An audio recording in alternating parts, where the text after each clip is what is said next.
Greetings, and welcome to Astrology with Agneta. I'm going to take a look at the September of 2024, as it is an important and exciting, yet confusing month. And we have the whole fall of September 2024, where we might have to just take a little more personal look at ourselves and at the media. Mercury, the planet of communication, was in retrograde in August, from August 4th until August 28th. However, it moves into Virgo, which it likes to be, but it's not really. There is a motion of retrograde that sometimes we say we don't know whether we're coming or going, but in the factual astronomical part and astrological part, is that it moves forward. We always want things to move forward and right direct. So when a planet goes retrograde, it goes in a loop in the sky where it goes an opportunity for us to look at that loop within this loop, and then we move forward. So Mercury in Virgo is actually more direct after September 12th. So that is part of perhaps we looking at certain misplaced articles, the media, what can we trust nowadays? So it's trusting the self. And then after Mercury has been in Virgo, it goes in, of course, to the next phase of Libra. The other faster moving planet is Venus, the gorgeous planet of love and harmony, is in Libra. And it have started to be coming from the underworld, the underground, where she shows her power of love and compassionate peace and harmony, which she most of the time share, but she can also be a little grouchy at times, as we have two sides for these planets, the beautiful planets. But she will embrace us throughout the evening skies, throughout the whole fall, and that is where we might pay attention to when she brights ever so bright, when she shines ever so bright. And then we have Mars, which caused a little bit of challenges because Mars, the warrior, the fighter, even though it's nothing wrong to stand up for personal rights and thoughts and belief system, he was in Gemini and touched Jupiter, our largest planets. We will talk again about that. But throughout, especially in the month of August, they came very close together. So part of that is now they start to separate, and Mars does go away from Gemini, which is a little neurotic, and all the other things that comes with Mars in itself belongs to Aries in general. Now he moves into Cancer, which could be a little more caring position rather than Gemini. What we also have in the month of September, that is a regular new moon in Virgo on September 2nd. A new moon, I don't apply to, there's a new moon for new beginnings. It's dark, yes, and it's a wonderful time to reflect into the self, meditation, rituals, the drumming, and all that kind of collect. Where do we stand at this moment? And then there will be the Virgo, which of course, which is because the sun is in Virgo, the moon is in Virgo. So that's the natural phenomena about how that moves into this full moon in the month of September. It is on September 17th. And why this is important to maybe not understand, but to surrender to, because for 19 months, the eclipse pattern, the moon's nodes comes together. They stay in one zodiac sign. They do move backwards. So there's an opportunity to go within on the September 17th and really find from September 2nd, September 17th, until another eclipse comes around on October 2nd. The October 2nd concludes, even though there's one more left on March 29th, 2025. That goes into the zodiac sign of Aries and Libra. Aries is me, myself, my higher self, my lower self, whatever you want to define that for. And then, of course, Libra is always seeking peace, harmony and love for all, and justice as it is the scale to balance everything. But a little feather throws it off. Ton of brick is just off-centered. So we have to remember, who are you versus me in this whole month of September, and noticing those eclipses. Now, we say that eclipses are a phenomena of just stronger, regular full moons or new moons. It is the light, the luminaries, the sun and the moon, they shade ourselves. Never mind that gorgeous total solar eclipse on April 8th of 2024. I'm sure, myself including, millions of people, was like with the whole moon, just you saw it traveling all through and eclipsed the sun. So there is the full moon might be more personal, more emotional, more, yes, we might not be able to sleep, but before 2 and 3 days after, it is that effect. So going back to the September 17th eclipse, that is also important because that starts the zodiac signs of Pisces, serve or suffer, versus Virgo. I have to teach myself how to be intuitive, to feel. Maybe I let my little worries go. It's a worry sign, the nerves, the concern about all the little details. And Pisces feel, but so does we all. But Virgo would then kind of balance off from this next season, that then will be Pisces Virgo throughout 2025.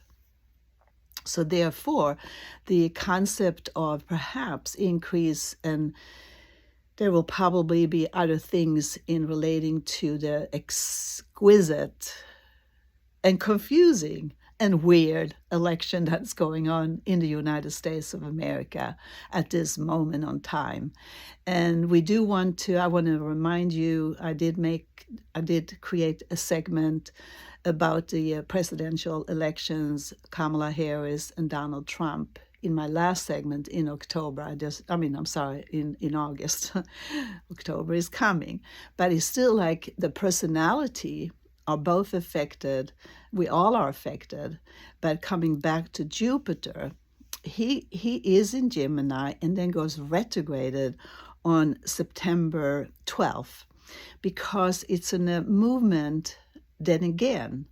And I will share soon about all the outer planets are retrograded, and Jupiter, the good luck charmer. But if you run too fast, it might be too fast.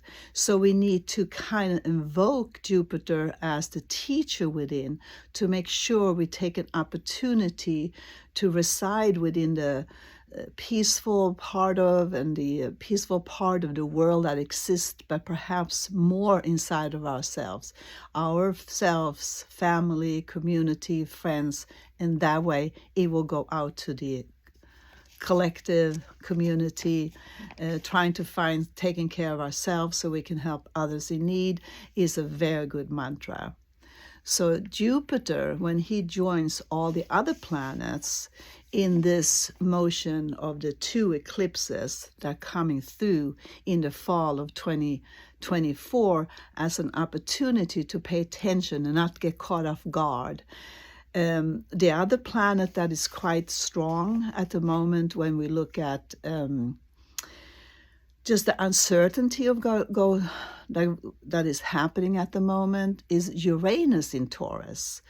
So you have this connotation of everything can happen when it comes to Uranus. He is in one sign for 7 years, and he goes retrograded on September 1st.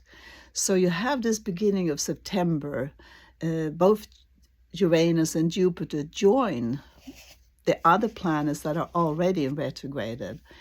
So we jump over to this picture of the coming month, September. Then we still know, like, wow, this is exciting. No, it's not. It's right or wrong.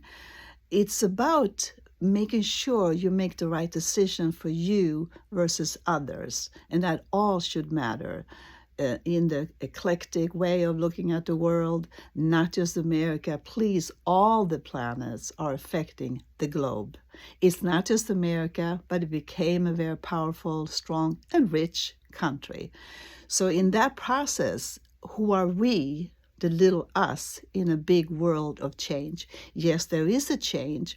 I have shared, and I might do it every time I speak to you, about this is a bigger change than maybe 4 or 5 years ago, because all the outer planets are the collective in our little world. But of course, it's important for all us to be in the positive and the right decision mode, so that we go into Saturn is in Pisces. And there you go with that eclipse on September 17th, that it is the vision, is what we really trust. Maybe perhaps Pisces is where we retreat back into spirituality. And many people escape, and that goes in with drugs and alcohol. Be a little cautious to not escape to the real world, because there is that future. But what I have shared lately, or no, a few years actually, through lectures and workshops, is the fact that all the outer planets is the collective. And yes, our individual selves is absolutely involved with that. But they don't go out until they are done in 2026. Therefore, this election is very prominent for us to make the right decision for yourself. And if you don't have children and grandchildren, is the whole global change that is occurring right in front of us.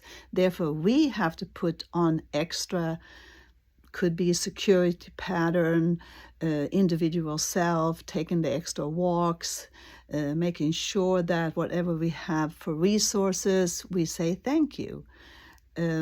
So when we then go back to Saturn, is in Pisces, and so is Neptune.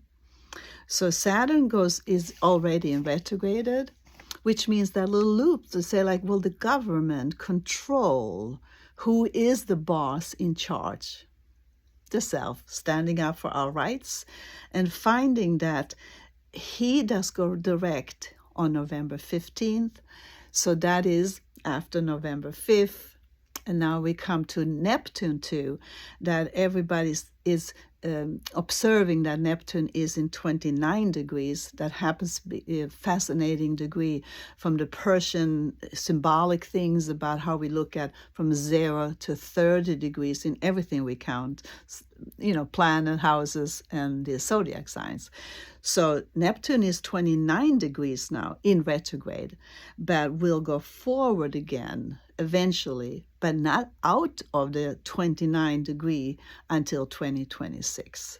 So there's the faith that, or understanding why this election is very important for us to make the right decision. The other one that is the biggest of them all in power, but the smallest one in size, is Pluto. He has been traveling in the sign of Capricorn since 2018 and will leave in 2024. In January, he went into Aquarius, and the symbol of Aquarius, all the symbols of the zodiac sign are very interesting to really study and understand and integrate. So Aquarius is an air sign, together with Libra and Gemini as well, air. So that's the thought process, that's our visions, that's our wavelengths of connect to the AI, okay?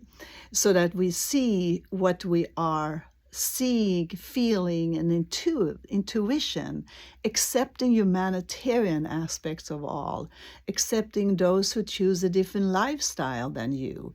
So the Aquarius has this way of looking at the way of being an air sign for the future. Some Aquarians becomes very traditional because it used to be ruled by Capricorn. Now it's Aquarius because we do change for the future. We're here to enjoy every day.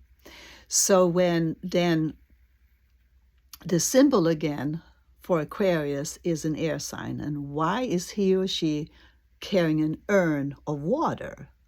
Well, the water is the flow of energies, the flow of thought processes, the thought of being humanitarian rather than politics, perhaps, so that we can enjoy that way of we have our own choices.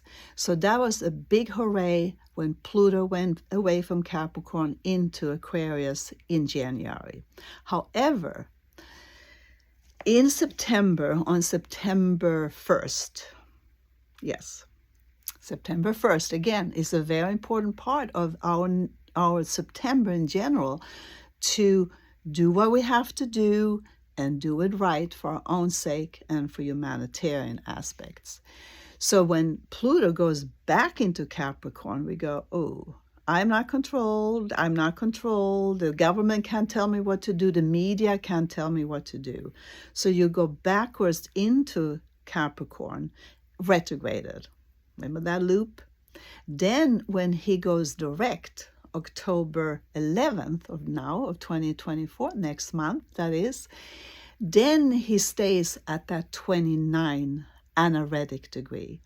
The anaretic degree, which I've actually talked about up to that 2026, we need to listen. We need to listen with our heart. Yes, the mind, but the heart always wins. Looking at that beautiful Venus now. So I was talking about Pluto in Aquarius, going into retrograde, into Capricorn again. And what does that really mean? It means that we might find that the Saturnian part of timing, maturity, Saturn is karma, so it is very important to see the new shift and the enormous flood of positiveness versus the flood of negativeness. So the part of that, when we get into the month now in September, then why the eclipses are important is also because there's another cycle that it was prominent, December 21, 2020, Saturn and Jupiter came together on a 20-year cycle.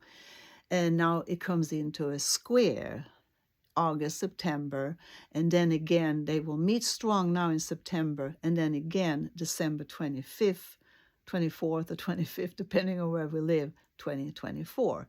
So they come together and they will continue into February of 2025. And therefore you see humanity caring more what's going in the world. It's so devastating with wars, never ending, new beginnings of wars, disagreement, and therefore that is us that might feel that we know the answer, but perhaps there is a process of individuation versus mass consciousness, and that will be the answer. So that then what also is important, how the eclipses is actually the moon's north node, the proximity of the sun and the moon coming together. Eclipses cannot happen without being close to the ecliptic. So the moon's nodes becomes involved with this kind of natural, exquisite phenomena. So the moon's north node is in Aries, and then the south node is in Libra, and therefore individuality has also been significant at this moment. And therefore, that's in Aries, is 6 degrees, and it will change in kind of like later on in the process of they move already into Pisces Virgo, as I mentioned, and then they move in February of 2025 into the Pisces Virgo that then will affect suffering, confusion, or is it believing in the individuality for the sake of freedom, love, and therefore we have to bring out all those tools that we might have used, and if not, it does help. Yoga and meditation is not odd anymore. The walks in the nature, you can still find it. You can still find the ocean. So therefore, September is a part of reconnecting to a source perhaps bigger than what have you done lately and where are you going. So therefore, I thank you for being with me today. And I wish you all the best for that individuality versus where do we go from now. I thank you again. You can find me on Facebook. I have a webpage, agnetaborstein.com. You can sign up for mailing list. I go here, and I like to see this kind of new waves of. We saw positiveness in the last few weeks, and I went fast. We have to continue being in what we want to be, in whatever thought process from the heart. And I do wish you well and much blessings. Thank you for being with me.